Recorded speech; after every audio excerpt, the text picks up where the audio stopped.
with another video, y'all, man. What's good with y'all boys, man? It's your boy Kid, bruh, the boy Kid, man. Right now, we finna react to 6 most disturbing moments in live TV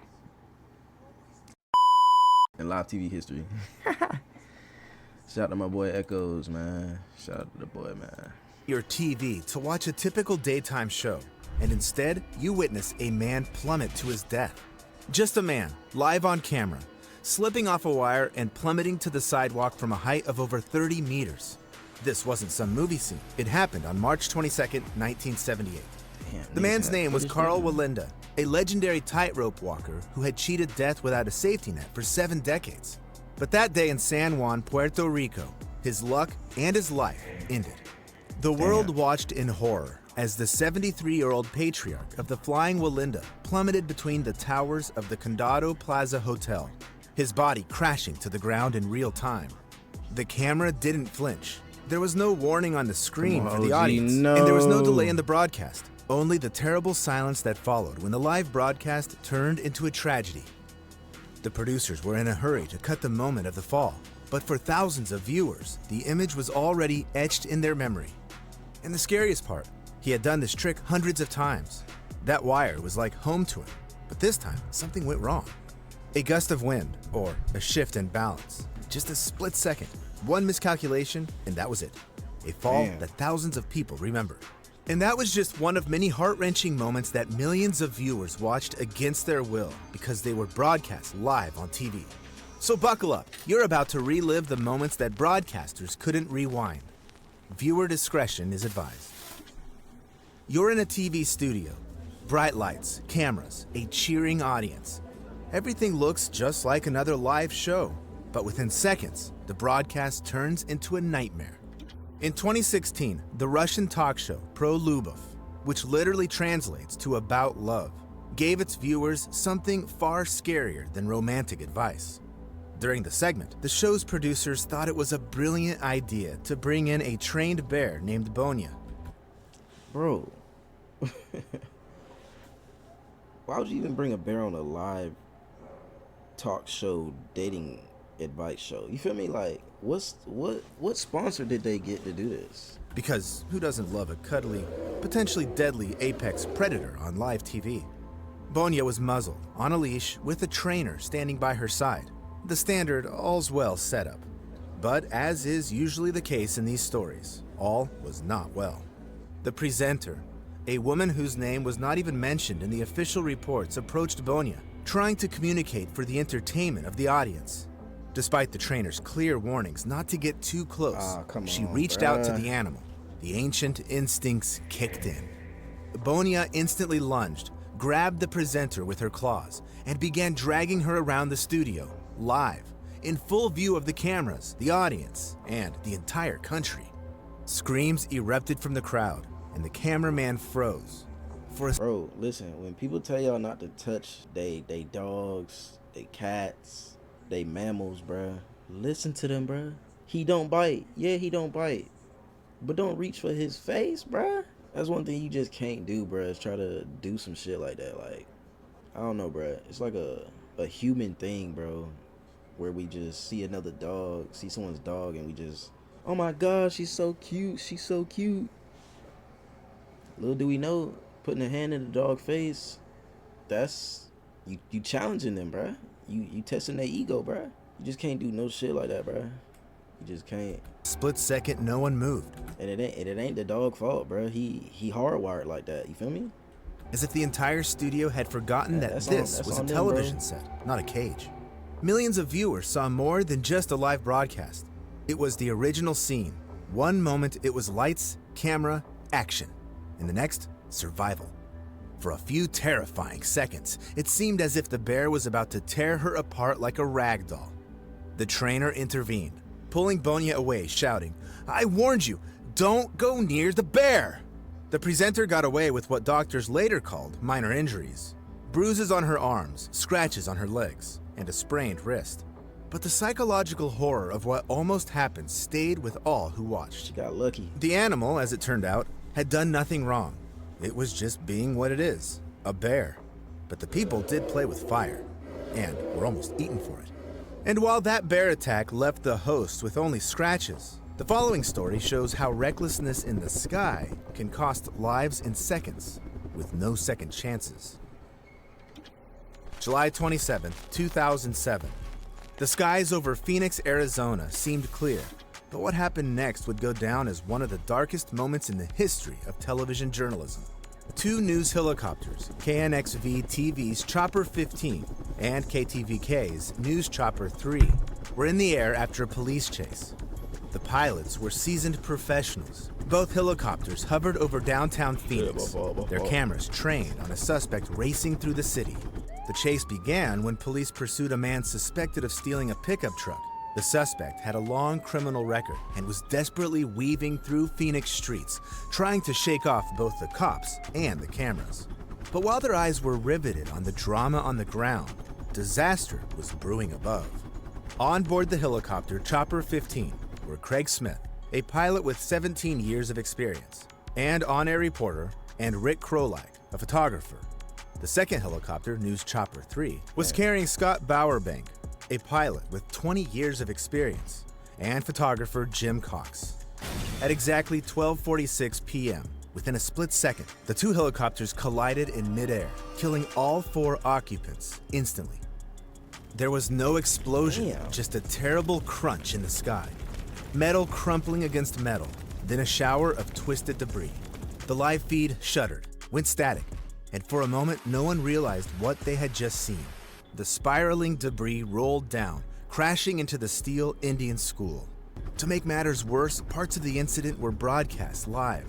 Viewers, expecting a thrilling police chase, instead witnessed the death of their local news crews. In one moment, it was breaking news. Bro, how do you even Next, do it that, broke the bro? newsroom. Later, an official investigation revealed something horrific. The pilots were tasked not only with flying the helicopters, but also with live reporting, coordinating with newsrooms, and monitoring the chase, all while flying in dangerous proximity. They simply didn't see each other in time to avoid a crash. They weren't just pilots, they were reporters, navigators, and producers, all in one place. It was a disaster insane, that was bro. bound to happen, and that day it See, bro, look. He got on the job to be a pilot, dog. But he's a reporter, a navigator, and a producer, bro. On his job description, does not say he's a reporter, navigator, and a producer, bro.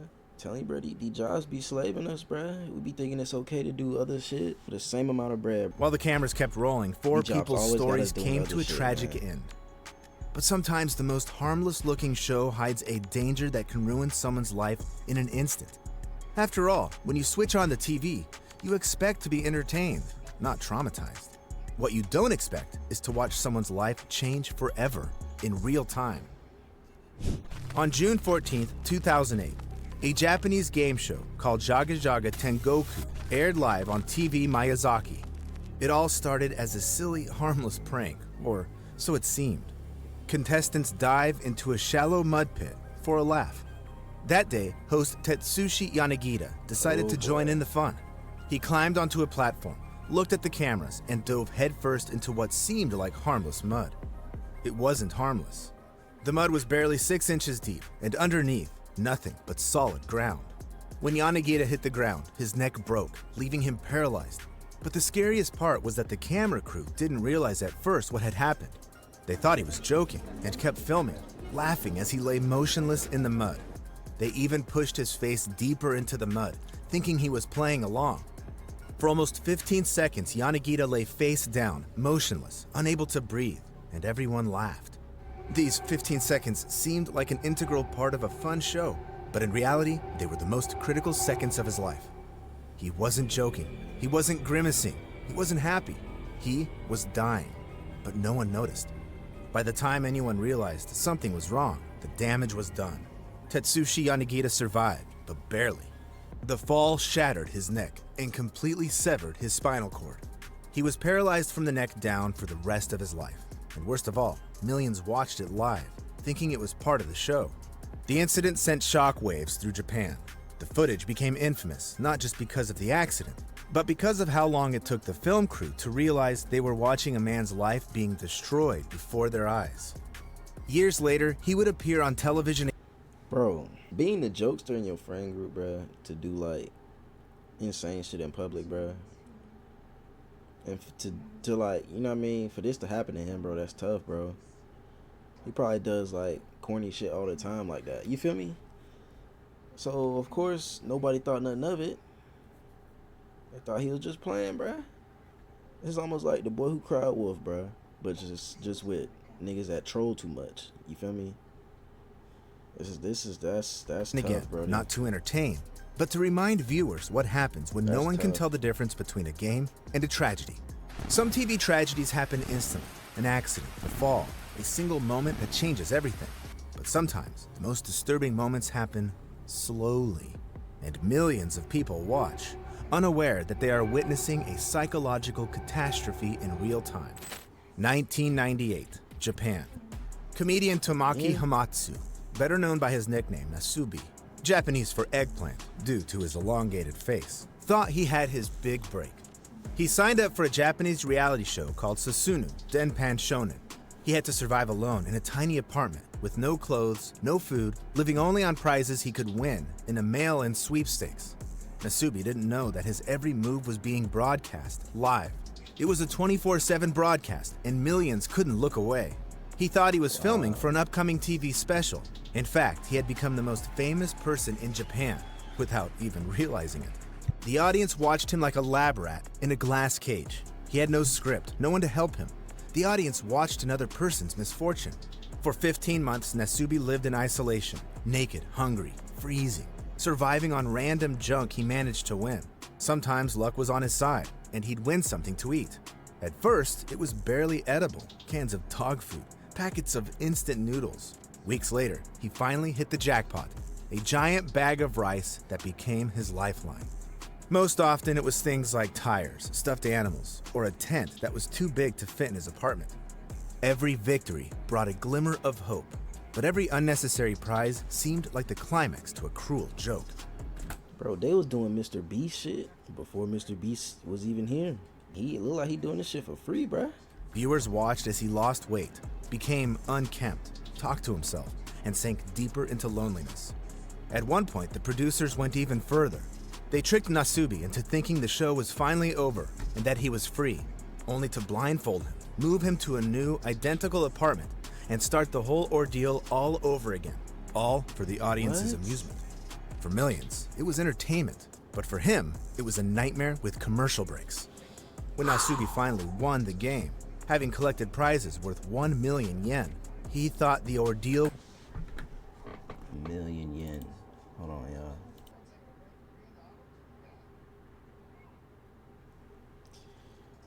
Y'all, bro, listen. Like, no bap. Okay, 7 bands. Okay, cool. But y'all, bro, just imagine. We took. Can I edit this? I can. Imagine we had $10,000, right? Boom. What was that? 1, 2, 3. Nigga, that's 1.4 mil, bro. In Japan, nigga. It's niggas with 401ks with I say 80,000 in it. Nigga, you a fucking billionaire. 11 billion. Wait, am I stupid? 1, 2, 3, comma. 1, 2, 3, comma. Oh yeah, I am. That's 11 million, nigga.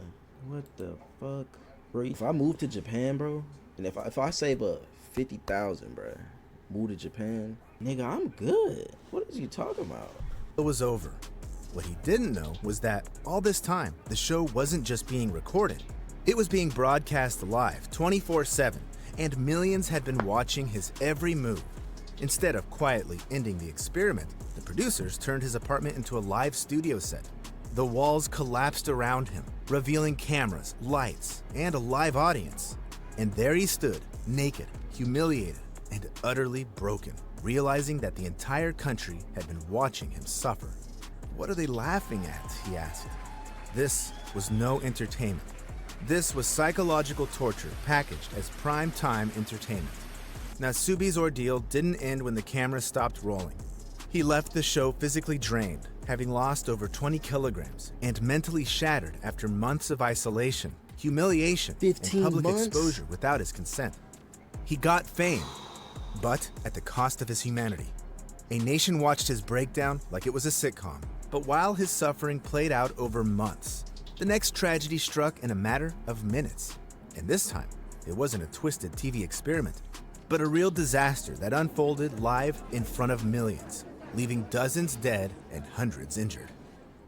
April 15th, 1989, Hillsborough Stadium, Sheffield, England. It was supposed to be a historic day, the FA Cup semi-final between Liverpool and Nottingham Forest. Instead, it became the biggest disaster in British sporting history. And as the game began, something terrible was happening outside the gates, in the Leppings Lane stand.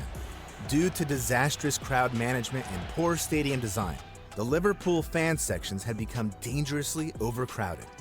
What was meant to be a day of sport and celebration quickly turned into a suffocating death trap. The police, in an attempt to ease the congestion on the street, opened Exit C, inadvertently forcing thousands of other fans into the already packed sections. People were trapped by steel barriers, unable to breathe, while others were crushed from behind by the weight of the crowd. That day, 97 Liverpool fans lost their lives, and over 760 others were injured. Bro, like that trampoline shit is real, bruh. Like you would think, I'm good, bro. I can squeeze through. I don't know, bruh. I don't know. That's The live tough. broadcast initially failed to understand what was happening. Viewers at home watched the chaos unfold as people climbed over fences, broke down barriers, and desperately tried to escape. For many, the realization that they had witnessed mass death came too late.